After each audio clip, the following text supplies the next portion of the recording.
জয়পুরহাটে দুইটি নির্বাচনী আসন রয়েছে। একটি হচ্ছে 34 জয়পুরহাট 1 এবং 35 জয়পুরহাট 2। এই দুইটি আসনে আমাদের মোট ভোট কেন্দ্র রয়েছে 255টি এবং প্রায় 8,08,000-এর অধিক আমাদের এখানে ভোটার রয়েছেন। আমরা আগামী 12ই ফেব্রুয়ারি যে নির্বাচনটি অনুষ্ঠিত হবে সেটিকে অবাধ, সুষ্ঠু, নিরপেক্ষ এবং শান্তিপূর্ণ করার জন্য বিভিন্ন পদক্ষেপ ইতিমধ্যে আমরা গ্রহণ করেছি। প্রথমত হচ্ছে যে বাংলাদেশ সেনাবাহিনীর তরফ থেকে 4টি উপজেলা, এখানে 5টি উপজেলা আছে, তার মধ্যে 4টি উপজেলায় আর্মিদের ক্যাম্প থাকবে। ইতিমধ্যে তারা ক্যাম্প স্থাপন করেছেন এবং তারা তাদের যে টহল কার্যক্রম সেটি অব্যাহত রেখেছেন। এখানে 5বিবি একটি উপজেলা আছে যেটিতে বর্ডার এলাকা তুলনামূলকভাবে বেশি, সেখানে বিজিবি সম্পূর্ণভাবে বিজিবি এই এলাকাটি দেখভাল করবেন।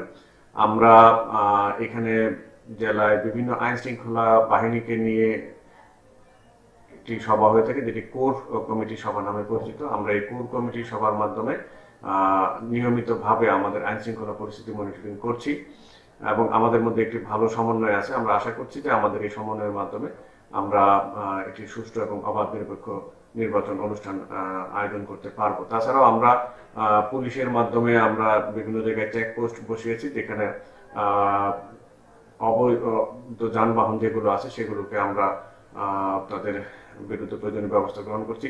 এছাড়াও অবৈধ অস্ত্র উদ্ধারের জন্য যৌথ বাহিনীর অভিযান পরিচালনা করা হচ্ছে। তাছাড়া আমাদের এখানে নিয়মিত পুলিশ সহ বিভিন্ন বাহিনী আমরা একত্রে কাজ করছি। এর ফলে এখানে শান্তি শৃঙ্খলা এখনো পর্যন্ত ভালো আছে।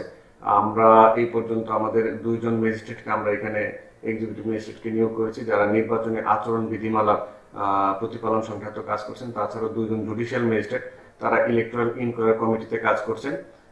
আমরা জয়পুরহাটে এই পর্যন্ত যেটি দেখতে পেয়েছি যে এখানকার মানুষজন শান্তি শৃঙ্খলা বজায় রাখার প্রতি যত্নবান। তারা এই পর্যন্ত আচরণবিধির কোনো লঙ্ঘন সংক্রান্ত তথ্য আমাদের কাছে আসেনি। এই বিষয়ে আমাদের কোনো মোবাইল কোড করার প্রয়োজন হয়নি। তো এর প্রেক্ষিতে আমরা বলতে চাই যে আইন শৃঙ্খলার যে স্বাভাবিক পরিস্থিতি এখানে বিরাজ করছে, এটি যদি চলমান থাকে তাহলে আগামী 12 তারিখে যে নির্বাচন হবে সেটি জয়পুরহাটে একটি সুন্দর সুশৃঙ্খল পরিবেশে নিরাপদে ভোটাররা এসে ভোটাধিকার প্রয়োগ করতে পারবেন। এই আইন শৃঙ্খলা স্বাভাবিক রাখার পাশাপাশি আমরা গণভোটের বিষয়টি ব্যাপক হারে প্রচারণার উদ্যোগ গ্রহণ করেছি সরকারের নির্দেশনা মতে। ইতিমধ্যে সরকারের তথ্য এবং যোগাযোগ প্রযুক্তি মন্ত্রণালয় থেকে যে ভোটের গাড়ি সারা বাংলাদেশ ব্যাপী যে ভোটের গাড়ি ভ্রমণ করছে সেটি জয়পুরহাটেও ইতিমধ্যে এসেছিল। তাছাড়া আমাদের বিভিন্ন দপ্তর থেকে লিফলেটস আমরা বিতরণ করছি, যেমন জয়পুরহাট জেলার জন্য নির্বাচন কমিশন থেকে 78,000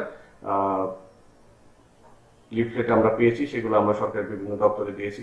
ইসলামিক ফাউন্ডেশন তারা সরকার থেকে 30,000 লিফলেট পেয়েছে, জেলা পরিষদ 15,000 লিফলেট ছাপিয়েছে, পৌরসভা তারা 10,000 লিফলেট ছাপিয়েছে। বিলবোর্ড স্থাপন থেকে শুরু করে ব্যানার ফেস্টুনের মাধ্যমে আমরা গণভোটকে উৎসাহিত করছি। পাশাপাশি আমি সহ জেলা প্রশাসক, পুলিশ সুপার, তারপরে আমাদের যত সরকারি দপ্তর আছে তারা তাদের বিভিন্ন যে কর্মী বাহিনী আছে তাদের মাধ্যমে আপামর জনসাধারণের কাছে গণভোটের গুরুত্ব তুলে ধরার চেষ্টা করছি এবং আমি বিশ্বাস করি যে আগামী 12ই ফেব্রুয়ারি আগ পর্যন্ত জয়পুরহাটে একটি মানুষও এই গণভোট সম্পর্কে জানবেন না এবং তার করণীয় বুঝতে পারবেন না, এমনটি আমরা হতে দেব না। আমরা সরকারের সার্বিক সহযোগিতায় এই কার্যক্রম চালিয়ে যাচ্ছি এবং এর ফলশ্রুতিতে আমরা বিশ্বাস করি যে 12ই ফেব্রুয়ারিতে তারা তাদের স্বাভাবিক ভোটাধিকার প্রয়োগ করবেন আনন্দ মুখর পরিবেশে এবং গণভোট বিষয়ে ওনাদের সুচিন্তিত মতামত ওনারা প্রয়োগ করবেন।